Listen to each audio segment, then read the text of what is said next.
it in another. Nice. Well, okay, continue. Yeah, cool. Well, I'm actually super happy that I joined as a different note, but I really like the trigger training, and I'm happy that you let me join again. Yeah. I actually like, whenever I had sessions afterwards with people individual, I thought about, damn, that's just really good. So I'm really happy about it. And what I wanted to speak about, you mentioned on one of the sessions, you mentioned that if somebody of us ever works with companies, that you could offer some your experience. I don't. Yes. Yeah.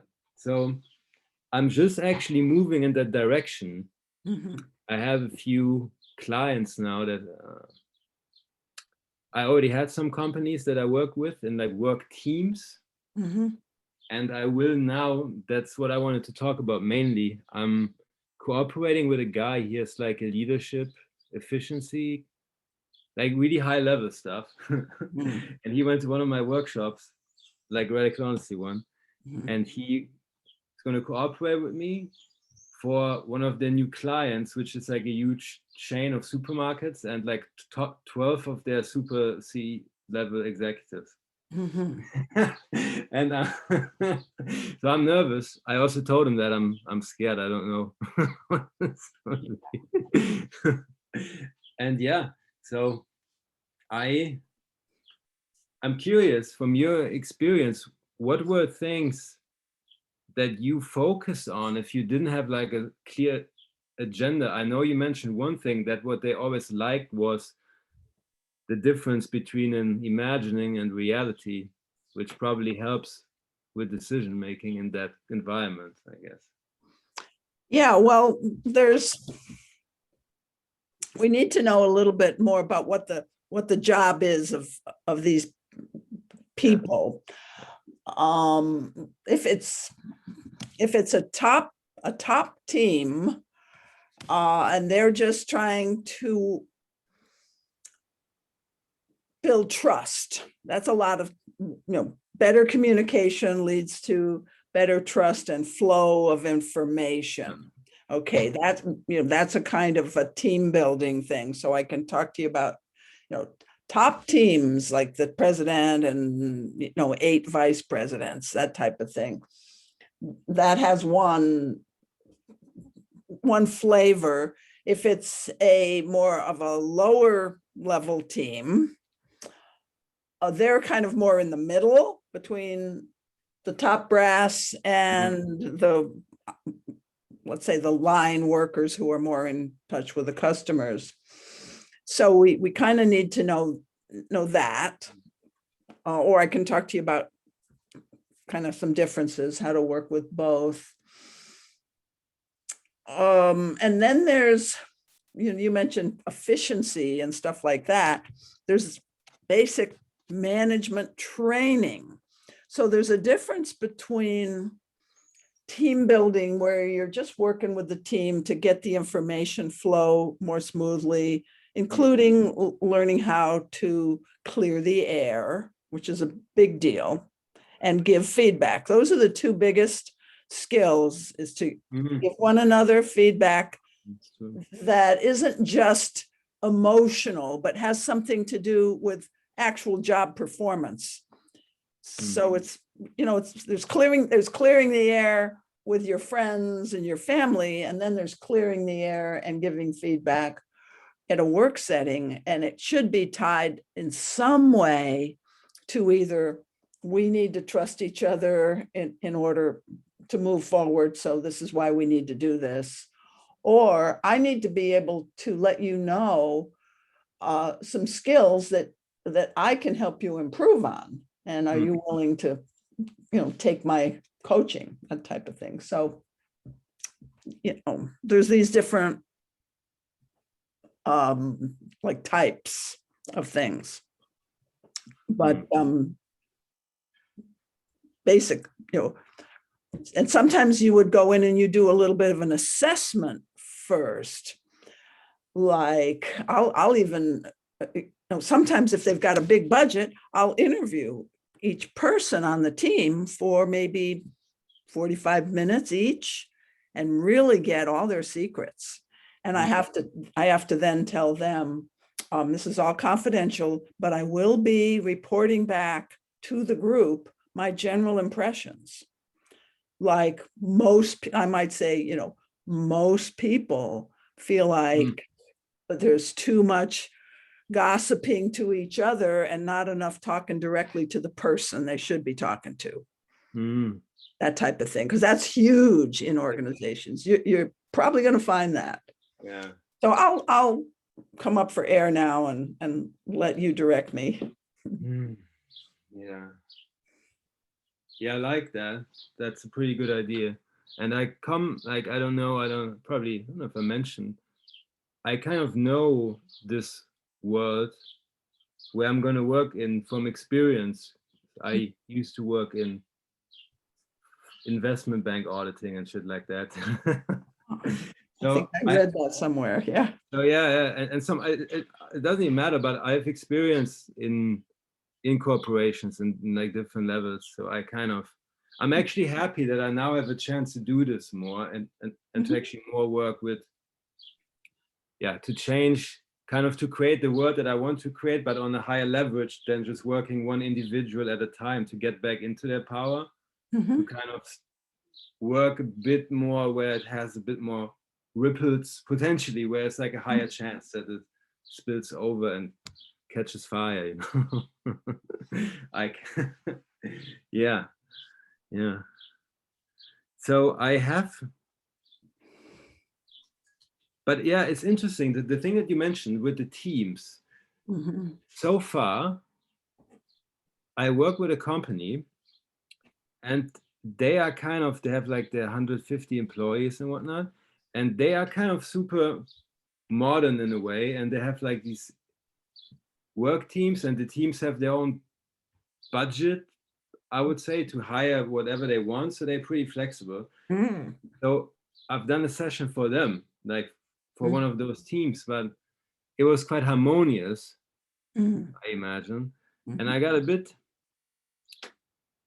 into thinking, like, how would you clear the air? Because I probably wouldn't do it like, I'm not going to do it like I would do in a 7-day radical honesty retreat, Right. Especially not if there's like a hierarchical power conflict at work, Well, the basic,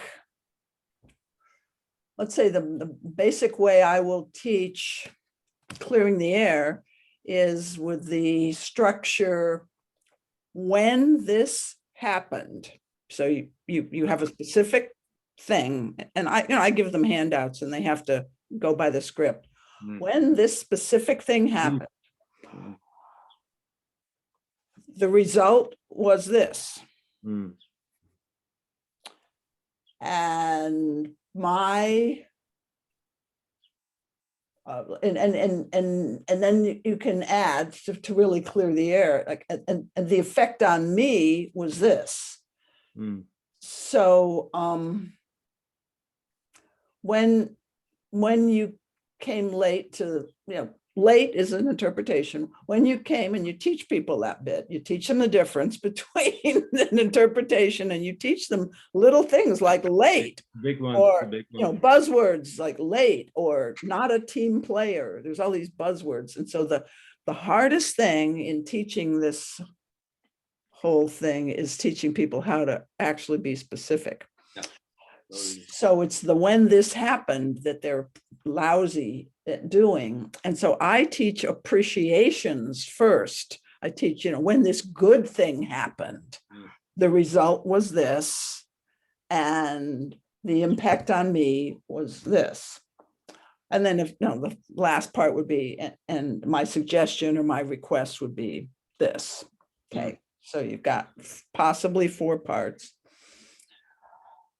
But I would teach for, do a lot of, give everybody a, you do a demonstration. I'll teach a skill, sort of a basic workshop design. You give the rationale for the skill. You model the skill by teaching it to a volunteer. Then you have people practice it in small groups. Then they debrief it in the small group, what worked, what didn't work, what's the problem. Then they come back in the large group and you see what the problems are. So, so I start with appreciations. And then I'll go to something that's been, you know, and I'm working with, let's say I'm working with 8 people in a room.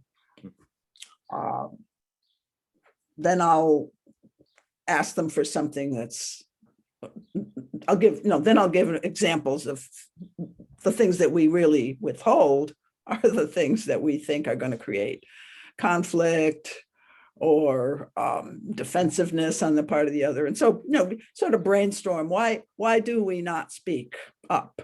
Because what you want to be doing in a corporate setting is, and I mean, I believe in coaching too, and individual, you want to flesh out the resistance and flesh out the reasons why we don't do this now. Well, you know, then we come up against the corporate culture. And you don't have to deal with that in individuals. You have to deal with their family of origin culture and the larger culture. But they've got this additional thing, which is, gee, nobody really does that around here. And this is going to, my people are going to think I've been to some touchy-feely workshop type of thing. They still think that, you know. So anyway, you hear their resistances first, you know, you kind of get them warmed up to conflict. And then how, you know, how many people, you do a little bit more on people's conflict style, how many people are really good with conflict as long as you're the parent or the boss, but you know, you're just really shitty when you're the husband or the teammate or something, you know, something. You just make up questions that you think would help people. And sometimes I'll just have people raise their hands, or you know, sometimes I'll have people go to one side of the room or the other. So we could flesh out the flesh out the details of a design maybe later on, but sometimes getting people up, moving around, and saying, well, what's the good news about being your type of person? You know, well, everyone always likes me. What's the bad news? Well, I carry a lot of anxiety, you know, because I don't ever speak my truth. You know, some things like that. What's the good news and bad news about being in that category? So just things that are a little bit fun.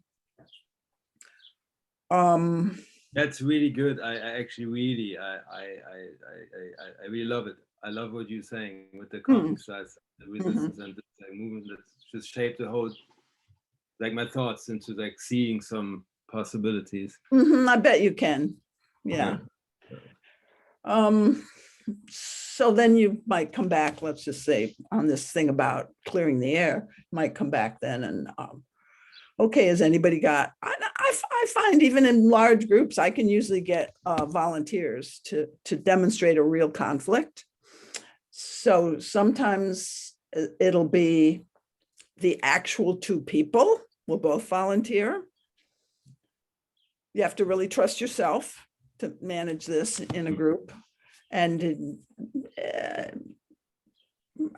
know, use your gut. If 2 people who are already in a conflict, you maybe let them each be heard a little bit, you know, tell me something, you know, you talk to me and then you talk to me, and then, you know, you kind of go, okay, let's do an experiment here. Try completing this sentence when you talk to her, type of thing. That's just an example. Or you help them get their specific thing that they need to say, and then you say, okay, now you can fill in the blank, because you remember, you know, you had this generalization about this person, but now you remember a specific. And so when we're clearing the air, we clear one incident at a time. And even if this has happened 20 times and you're carrying a big load of unfinished business around this, once you get in the habit of clearing the air, and you know, you clear it once and it'll still come up, you know, the same thing might come up another, she's still doing it a month later.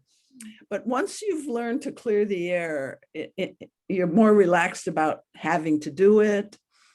And after a while, all those 20 things that you have stored up that is in your story bank about, how she's not a team player or something, those get resolved just in the process of doing this, because they're not any longer kind of lodged in long-term memory, but you're kind of moving the energy that's locked up inside yourself, and that changes everything. As we know, communicating about something changes the whole feel. Like, it doesn't bother me as much now that I've gotten to say it. You teach them things like that in the process, of course. Yeah, so then and when people then have to think up a conflict, it depends on how, conflict to clear the air about, or an unfinished situation. You want them to not do really hard ones at first, but eventually you will wind up, because they're going to go into subgroups. Maybe the subgroup should be 3 people. So there's a talker, a listener, and a person who helps keep them on track with the exercise. And the exercise is all kind of either written out or put on a big screen or something. Groups of 3 is good like that, because then they have to do the exercise. A lot of times, if you notice this, people go into dyads and they'll just chit chat. Yeah. Yeah. So of course you need I've done again, we need a frame here. I'm just throwing out some designs, but that I have used in TAC teams. So I think what I said was basically feedback and clearing the air are the 2 main skills that I like to make sure everybody gets. But basically, they use the same sentence stems. But with feedback, you're focusing really on performance and performance improvement. Or we could call it clearing the air. We probably should call it clearing the air feedback and performance-based feedback. I like to use difference like that. But you haven't, then I mentioned earlier, assessing the needs of the team. And so there's like I said, sometimes I'll do the interviews, and then I'll get the basic issues, and then I'll mirror them back in a large group. And then we'll look at, okay, these are the 3 issues that just seem like the top priorities for people. You have to do a little bit of discussion. And then I can work with them on, I remember one group, we called it de-gossiping. And we had a de-gossiping task force. Wow. And so for each of the 3 main problems, we had this little task force, and they met together every week for a couple of months. And then I came back and we looked at the ideas that they had come up with for the whole group. This was a larger group now. This was a hospital of, and there was probably 30 people in the room, and different levels, people of different levels in the room, but they were all part of one department. So that's a slightly different configuration. The other assessment way I've done assessment sometimes, if the budget is low, is I'll just do an assessment, right? I come right in and say a little bit about what's a healthy system. And when so-and-so hired me, they said, oh, this is like a dysfunctional family. So what would a functional family look like? And so what's, I'll just sort of brainstorm a little bit about their needs for things like trust and respect and just get a little common language going. And then I will ask them to write down their answers on a little card. What's working about the way this team functions now and what's not working. And then we'll take a break. Maybe it's lunchtime or something. I'll take a break and I'll collate those, or I'll have somebody else that I've hired to do that. And then I come back and mirror that back to the whole group in our next group session. And again, we get a picture of what everybody else thinks, and that for the most part, there's some consensus on what the problems are. So that's one whole thing. Then there's stuff like that I've done with groups where you were going a little more depth, and people really need to be able to admit their strengths and weaknesses. That's another whole curriculum, is owning up to what you're good at and what you're not so good at and what you're going to need help doing, and creating norms that allow you to talk about your weaknesses and allow you to ask for help. So, that's just another little piece that's popping into my mind right now. So this is a random download. Yeah, like it's random and very good. It's a lot in there. I'm thinking when I think back on the last thing I did, it's like a few things that were interesting, how difficult it was. And I think it's important to actually, for some people, it was really big to, instead of speaking about the other person, saying something directly. So instead of saying, she all knows that we all find her great, just say one thing that you found great recently. And that was a big thing, that somebody speaks to somebody directly. In German culture, in business, people speak about, when there are 4 people in the room, they speak about each other usually. Yeah. And like being specific and speaking to each other, those are big things. And also, I think, kind of setting boundaries and the ability to say no. Yeah. That's it. That's been a big one for a lot of people who I've worked with too. Yeah. For some people, some people are more in demand. I remember this one group, they were all men. This one guy was just so helpful, and he was so good at everything that he was getting burned out. And I interviewed him in front of the whole group. This was, again, a very large group, maybe 30, 40 people. And I interviewed him just to have him talk from his heart about how hard it was for him to say no, and how people seemed to be taking advantage of him, and then we created some new norms around making it okay to mark your boundaries and how to do that and how to ask, stuff like that. But boundaries, yeah. You already, I think, I'm always super thankful. And you said a lot already that I think applies, but like the specific thing, there is going to be in July. So the thing that's happening is, okay, let's work on that one.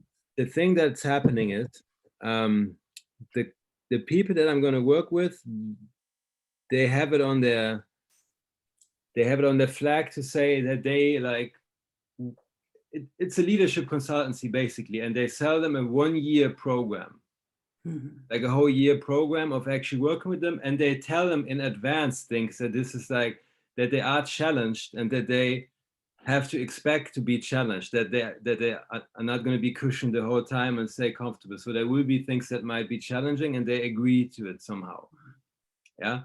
But so the kickoff meeting, there will be a kickoff meeting, and they asked me if I would do the kickoff meeting.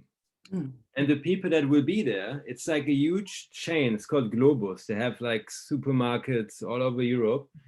And it's 12 of their high, how do they call it? Like high potential leaders. I don't know if they're all on the same level, but they are all pretty much like high up. And some of them don't know each other, but they're going to be together in the program for a year. And the idea was that I came up with that I'm kind of helping them setting the course for how they can spend the year and for how they can, how they can communicate with each other. They're all going to have a buddy mentor system kind of thing too.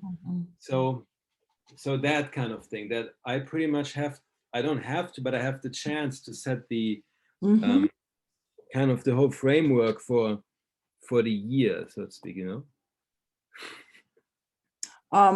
Good.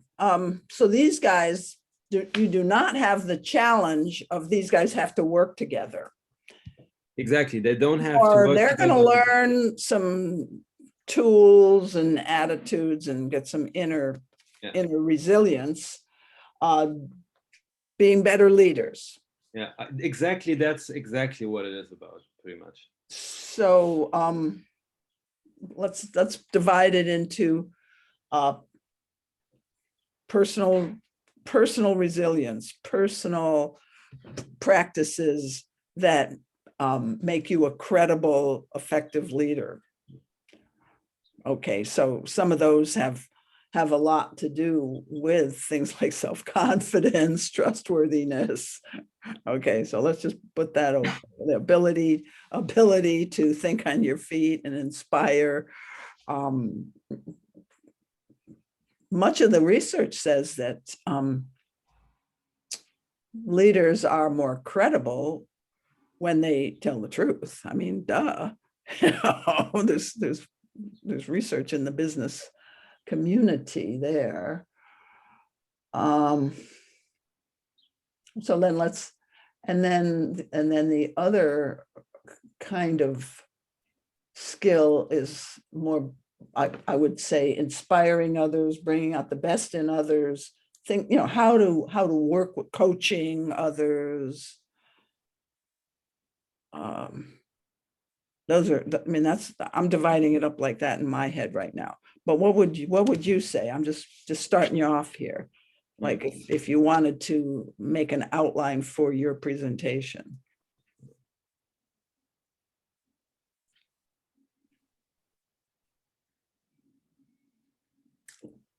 So I did some in the past when I was studying still. I wrote actually my bachelor and master thesis on leadership communication, or actually how the lack of that is bad. Summary of 100 pages. So, and there was like very often that people are not quitting, or like not that often quitting because of the money or the work, but there is like just lacking clarity, appreciation, and trust in the person communicating. So that's good. I would maybe kind of teach them some of the, like, how to get the difference between being in the story completely or saying things more factually. I think that makes a lot of sense. Yeah. I think. And I was also thinking, I haven't put that much juice into fleshing out the whole program. I'm going to meet the guy who's kind of created that program next week too. But I also would maybe have something in there, but it's good that you mentioned that they're not working together, which is true. But I thought about including something that also kind of brings them closer together as a, because they are together for like a whole year, and they are in the program going to be in sparrings. That's good. Calls per month, so that they have also some like a higher basic, no, not higher basic, like a higher base of how to connect like with each other, that they can practice a support system. They are exactly, for one another. Exactly. Yeah, that's what I'm thinking. That's good. That sounds good. Now that people are going to worry, is that going to take more of my time? Yeah. Like, what was this? One more meeting I have to go to? I mean, I'm one of those people, Marvin, who starts with resistance. I'm not a yes. Oh, great. Somebody wants to give me something. It's like somebody wants to give me something. What's it going to cost me? Kind of suspicious nature. So just to mention that. Yeah, it's And I know in corporations and stuff, people are so worried, especially when some of this stuff is, extra training in order to keep your job or do your job better. But these guys might feel great about this because it's kind of an opportunity to hang out with high-level peers, maybe. I don't know. Yeah, it sounds like it. That's pretty much, I think, what it is. Are you going to poll? Could you poll them in any way beforehand about what their hopes and fears are? Let's say. Yeah, there will be highly likely. There will be a day online. That one, the real thing will be in person, actually, which I'm happy about. Mm-hmm. Luckily, I'm going to have like 3 actual workshops before that one to get back and seeing Get people. yourself warmed up. Get the. There are people here, and I have to go. I have to go home. There is a call planned online where they're going to be there, and where we, the people who are going to run this, like the mentors and like me and one other person who come in, introduce ourselves and have a time to talk to them and see where they're at and kind of assess them. So that there is planned one call like that in advance. Good. Where they also hear or could hear what to expect, so they are not completely over. Mm-hmm. Well, I gotta be honest here, I didn't sign up for that shit. Mm-hmm. No. Yeah. Right. Yeah. Well, one of the big things that help people learn in one of these support groups is being able to get feedback from their peers. So that's just, and so still giving and receiving clear, specific feedback where you own your own experience. That's really one of the key practices for how groups learn, just like how individuals learn, how we learn and improve ourselves. Feedback about the results of your actions, like duh. But we also want to have fun when we come to work. We want to feel like we're, being creative and we have space to express ourselves. So I guess it's you're trying to get them to buy into a model of group development that makes sense to them. Like, take from systems theory, a healthy system has good communication between all the subparts. I just have to say, it's so good. So good that you say that, because the people with the program, they are super big on system theory. So they actually said that they do want to put in individual communication. Mm-hmm. And the other thing that they're super big on, that their program is based on, is system theory. Good. So system theory makes a lot of sense. Yeah. Just that one thing. What are the qualities of a healthy system? And maybe you can, we can brainstorm that, or you can look that up. But the main one is good communication between all the parts. And if you really want to be a good leader, you need good communication between all the parts of yourself.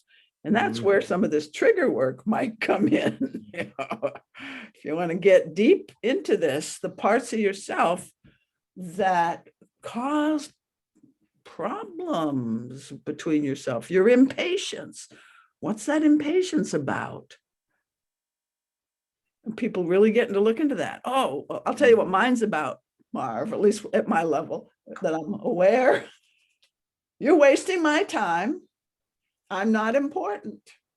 Those are the layers of it. But it's different for different people. But people in that business tend to be impatient.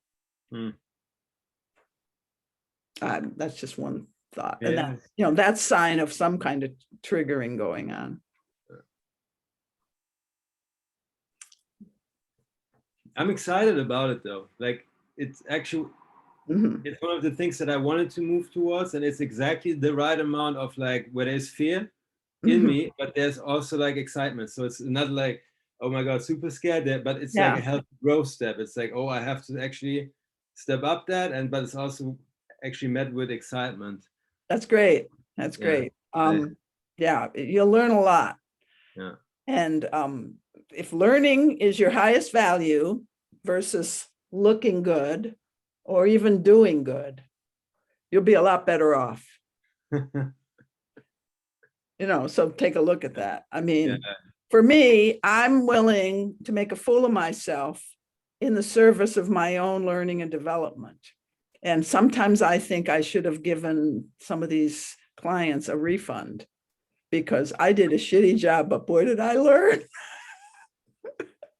But I don't think that many people are as willing to be incompetent as me. I mean, over the years, I've gotten a lot more competent from having that attitude. That's my story. mm. So anyway, back to anything more about systems theory that we want to throw in as your frame, because this is a you're setting the tone for the rest of the training in Yeah. this presentation. Is it like an hour or what is it? It's longer than that, but the interesting thing is it will be separated into 2 days. And the good thing is the first day, Mhm. so we said that it will be, this kickoff meeting will be two parts. It will be the individual and the system. And the Mhm. systems theory part, I don't have to worry about. I don't have to teach it. So it will be in the beginning clearly said, hey, right now, right now we put on just the personal lens. Don't think about systems, just you. Mhm. You are the source, there is no system, blah. And then Mhm. the next day we on purpose say, now we put on the glasses, there's only the system, there are no humans almost. So, but I don't have to worry about the content there. Mhm. I'm responsible for the, the interpersonal communication and like, how do we want to do this year together? Okay, so then you've got time for some nice icebreakers and Yeah, just totally. Yeah, human totally. relating. You ought to start with that then. Yeah. Yeah, Yeah. we're gonna just not even think about work right now. Just let's Exactly. warm up by just being humans or Yeah. apes or you know. Do you have any favorite Make that a comes noise, to make mind? a noise like a baboon. Yeah. No, it's probably not that kind of a culture. Now, I've been doing that in my radical honesty groups recently, that I have people go into some rooms and they cannot talk with words for 5 minutes, but they have to communicate. It's good. I Right. like, but I don't think that's the. But like, do you have any favorite icebreakers or any things that come to you? Well, the Getting Real card game or the Truth at Work card game, probably just the Getting Real card game or some of those self-disclosure questions. How large a group is it though? With how many people will be in one room? 12. 12. 12, okay. Well, one good icebreaker at the very beginning is some kind of a categories game. Stand in a circle, and I'm going to name some categories. And if you belong to this category, step into the center. I'll give things that have to do with getting real. Like, how many people have ever been bored listening to someone but acted interested? Okay. Oh my God, that's good. Step into the center. And I've got a list of those in the book, Getting Real. And with my more advanced, more trigger workshops, I'll have people, no, this is not the kind of categories you're going to use here, but I'll have people like, how many people were the black sheep in your family? How many people felt 100% safe in your family? So I did family of origin kinds of questions. And, then that gets them all revved up for deeper work. For this one, I'm not sure what the right questions would be, because neither of those examples are the right questions for this group. But things like ability to ask for help and show weakness could be holding secrets or conflict style, maybe not holding secrets right at first here, but your conflict style. So having to do with communication style, conflict style, stuff like that, maybe. Things that have to do with things like introversion, extroversion, or I got one in the corporate arena. One of the big polarities. I've got one of my books called Beyond the Power Struggle.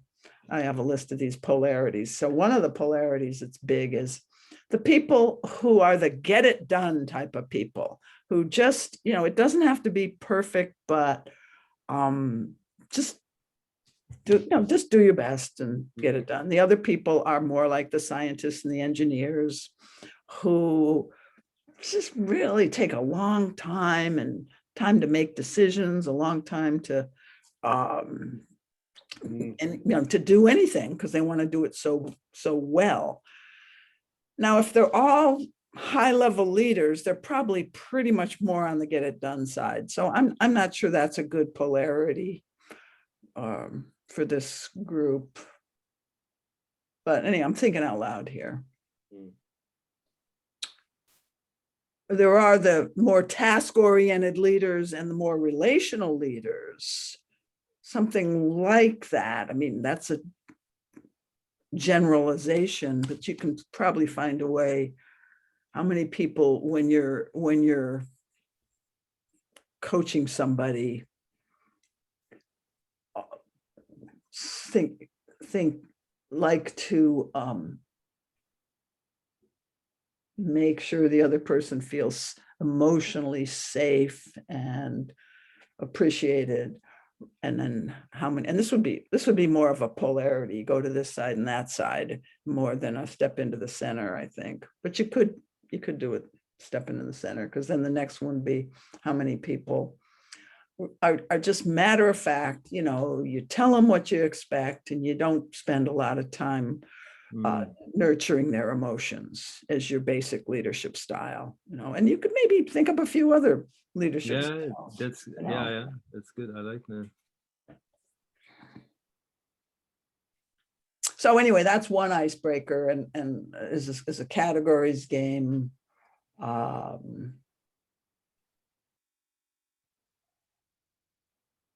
mean, there's so many. Something where I remember one time, just silly ones. You just make them up. I had people. I called it your remote claim to fame. Oh, like I saw Arnold Schwarzenegger in the beauty salon one time, and he said hi to me. That's my remote claim to fame, or something. I mean,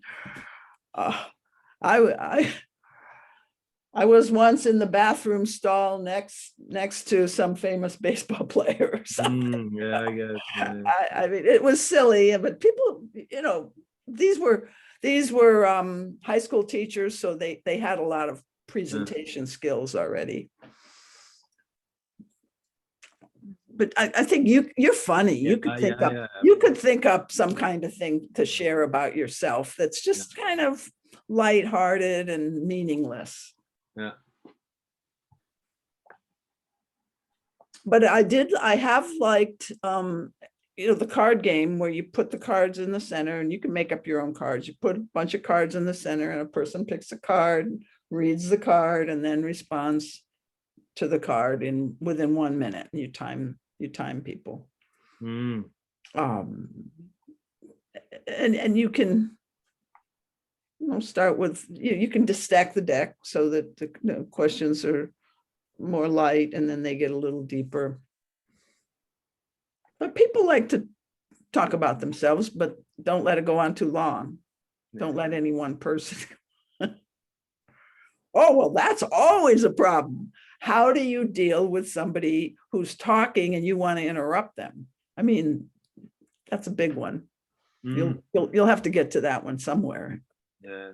Because it's a question that hardly anybody is very good at. Mm. Yeah.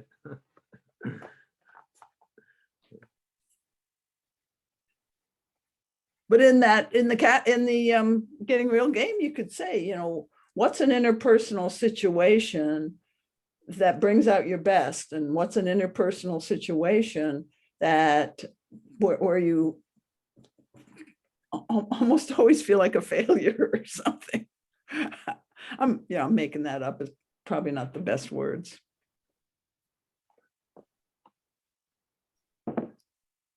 Hmm.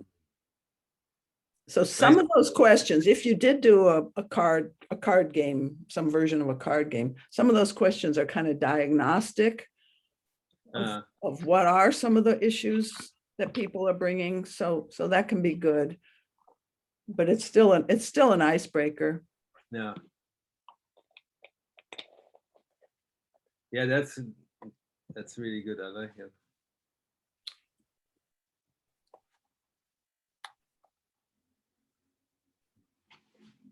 Physical things, you know, like going to different corners are good too. I'm not sure what else you can think of that would involve a little more of the whole body. Some things maybe or at least make sure, you know, it's not too much sitting and so forth. Yeah, that's, I don't know if I told you, I started a 4-year program in bioenergetics. Yeah, it's really cool, and the person who's teaching it was like very good friends with Alexander Lowe, and so I really like the movement things about it. They fit really well with the stuff that we do usually. It's very, very good stuff that they do. That's good. I just started a few weeks ago though.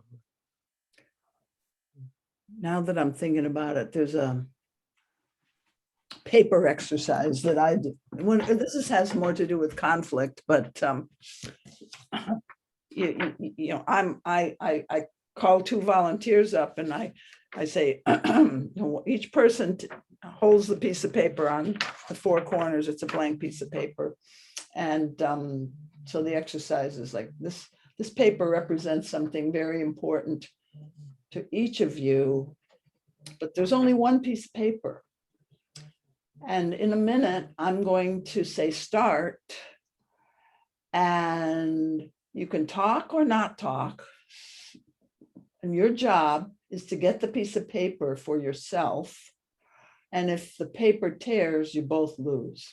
Oh, wow. And that, you got to try it on some friends first to see how it works for you. But I've used it a lot of times for different situations. And it's kind of good to look at their conflict style, and even how it's mostly all about the person, let's say, who whipped the piece of paper out of the other person's hand. It's okay, how do you feel now? What's coming up for you? It's a self-awareness kind of a exercise. But bioenergetics has a lot of those things. I remember we used to do tugs of, I did some training with Alexander Lowe and John Parakas. In fact, both of them in the same room some of the time. And I remember we used to, you know, be pulling on pillowcases or tug of war things. No, and then in the old days they used to do arm wrestling, but that's not allowed anymore.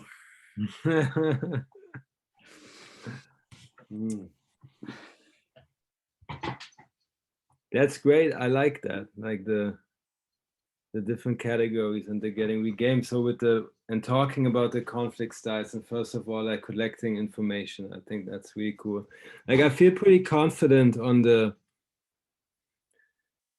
teaching aspects of like how to express yourself more honestly, or kind of to demonstrate it, that I don't have much concern about just like how to structure the beginning parts. And so, but that like if questions come up and things, I feel confident with that. But it's interesting to hear like with the cards also a good idea, just to get some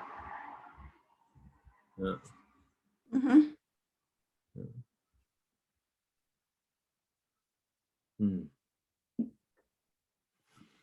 Hmm.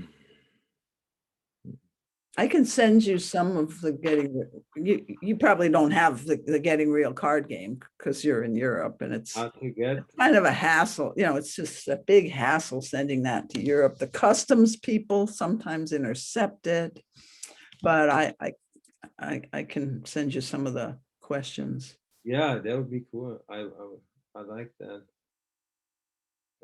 Yeah, it's hard to get, like I told you, I'm not a big fan of Amazon per se, but I actually then tried to buy.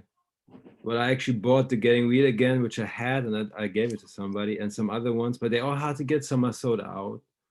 Like I couldn't get the saying what's real. It's almost impossible in Europe.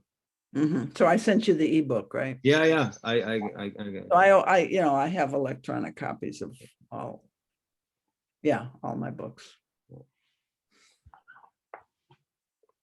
But that could be you could also buy that on Kindle. I mean, I don't mind sending it to you, but I'm pretty sure they do have it on all my books are on Kindle too, the ones that are in print at least.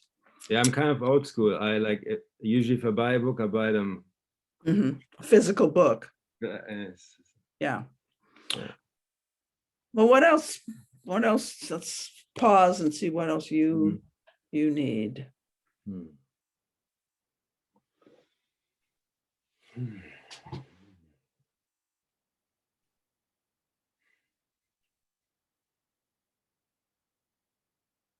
It's a good question. Here's one for the group at some point, not necessarily in the first few days, but maybe. What type of person is difficult for you? I'll say what bugs you. That's one way to say it. What bugs you? And people will just say, people who are dominating. And then somebody might say, well, people you can't trust. And so then I might inquire, well, what do they do that has you not trust them? But still, I'm just getting some general words up there. And then and this is kind of an introduction to the trigger work at a more shallow level. So if you don't like people who dominate, what would you have to learn to deal with this type of person? Wow. Because what they've overlearned, you've underlearned. And you can try that idea on. Yeah, that's super interesting. But that's a very popular module. Yeah, and the thing that I actually need or want again, and now I thought back about it, is you mentioned in the beginning that I don't know how you phrased it, like the kind of, when we talked about the clearing, I don't have to look at it, when we talk about the clearing, that you had them follow more or less of a more rigid protocol, so it's a bit more protected, I guess, with so that's super. I think that's important, because one thing I was scared about, well, I am still scaring myself about, is how to facilitate potential conflicts. Like I wasn't planning to go into them like in a Radical Honesty 8-day. That was never. So you use kind of this something along the line, like when this happened, then well, we can make, that's what it meant to me. And when this happened, the result, you can say, if it's just a human clearing, it's when this happened, I felt, or I said to myself, is the way I have people report the words that went on in their own mind, like, man, he's really on my ass.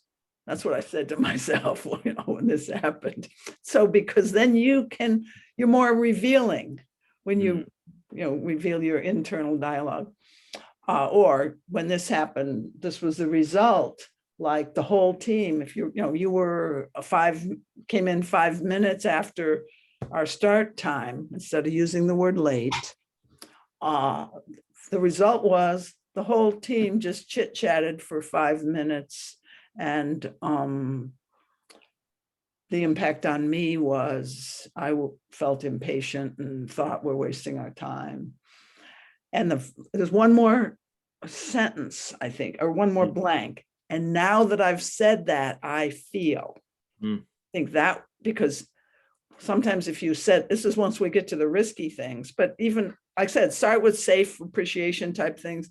But if we get to the more conflict type things, especially, you want to go, and now that I've said that, I feel, or I'm thinking, oh, geez, did this ruin our friendship? You know, once again, self-talk, or I feel relieved and happy type of thing. So I think that last blank. So you really structure them.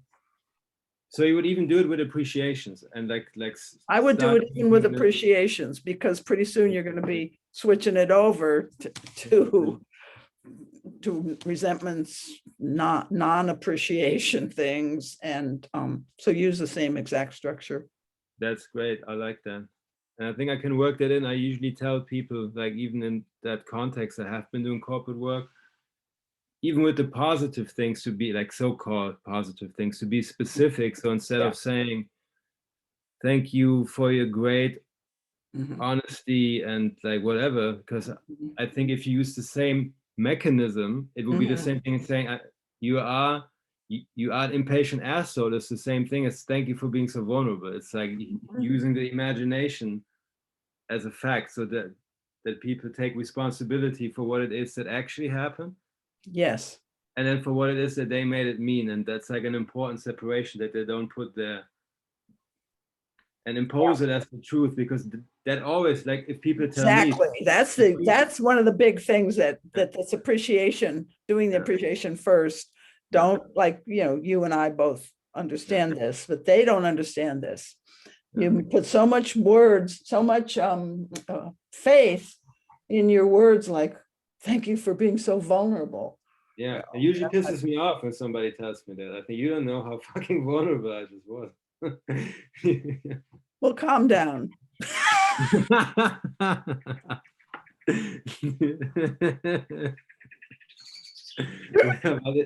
But yeah, it is true. When some people say, thank you for you're so honest, I think, you don't know how much I was lying. Right. You don't really know. Well, that's a good example if you want to share that with a group. They'll laugh. Oh, great. That's great. Yeah. I think I'm pretty filled for today with really good stuff. Yeah, we just piled it on here. Yeah.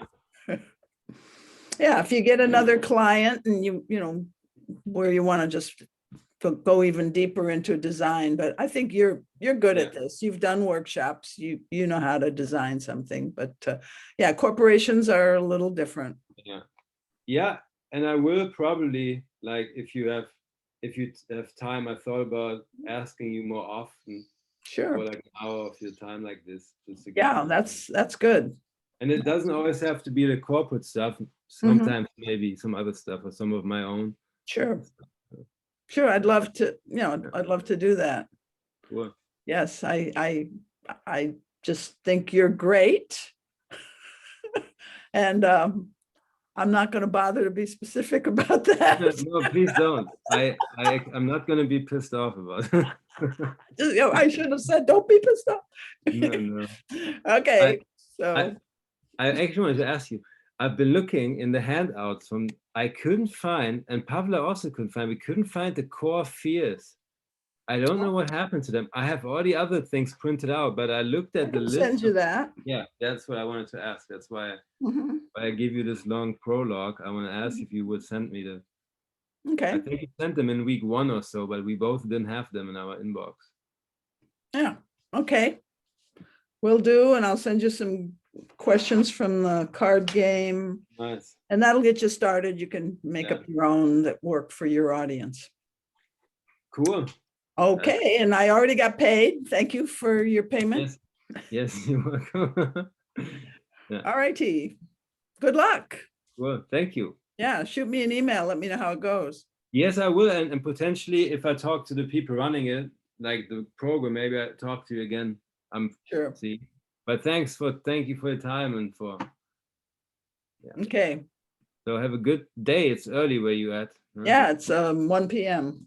It's 10 p.m. here. It's still light though. Okay, well, sweet dreams. Thank you. It's still light, huh? It's 10 p.m. and it's still light. It's kind of just Oh, getting yeah, dark it is. now, Look but at it's not that. like yeah, Look yeah. at that. I Yeah. haven't I haven't lived in that part of the world. At my parents' place actually. Mhm. So I went to Germany first time since October. Mm. Okay. All right. All right. Bye. Bye.